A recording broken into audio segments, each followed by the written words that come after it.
By Jonathan Amos, BBC Science correspondent, New Orleans. Media playback is unsupported on your device. Media caption. A visualization shows what it would be like to dive into Jupiter's atmosphere.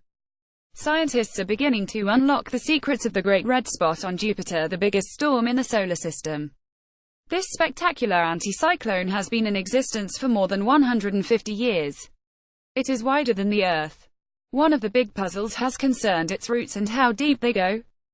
Now, the American Space Agency's Juno probe at Jupiter has an answer. The storm system extends down at least 350 kilometers 200 miles into the atmosphere. And the roots could well run deeper still. The 350 kilometers is just the limit of what Juno's microwave radiometer can sense. This instrument tracks the warmth hundreds of degrees Celsius in the atmosphere associated with a storm. But if Juno can make some gravity measurements over the region as well, it might also detect mass movements connected with a spot down at over 1,000 kilometers below the planet's cloud tops. Image caption. Juno passed directly over the Great Red Spot back in July. We're now putting together the 3D structure of the Great Red Spot, whereas we've only known it from a 2D perspective before, said Professor Andrew Ingersoll, from the California Institute of Technology. Precisely how deep the roots go is still to be determined. But the warmth we see at depth is consistent with the winds we measure at the top of the atmosphere. Those winds move at more than 120 ms, getting on for 300 miles per hour. That is far faster than anything generally seen on Earth, including its high-altitude jet.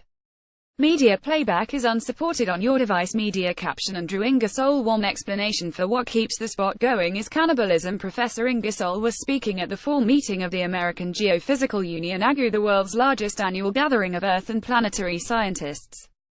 He said the Juno team wanted to understand the key mechanisms that drove the spot and kept it from dissipating. But the data gathered on the red spot was simply not compatible with models used to study Earth's weather. For practical reasons, the first efforts to understand the red spot and all the flows on Jupiter borrowed computer models from Earth science, he said. But for this gigantic storm we've got to stretch the models more than that. Image copyright NASA Caltex Rhymes, Ixtate, Cowart. Image caption. One of the delights of the mission has been the way citizen scientists have interpreted its images. The team has produced a stunning visualization of the latest data. The little film takes the viewer on a flyover of the cloud tops before a plunge into and through the heat of the spot itself. The Juno probe arrived at the fifth planet from the Sun on the 4th of July last year. Since then, it has been making a close pass over the gas giant every 53 days. Its 7 scientific instruments are endeavoring to reveal Jupiter's inner workings. The mission hopes to better explain the planet's origins. Its great size means it was almost certainly the first object to form in the solar system after the Sun, and means its influence on everything around it has been immense. It is impossible, says the mission team, to understand the other planets without first thoroughly knowing Jupiter.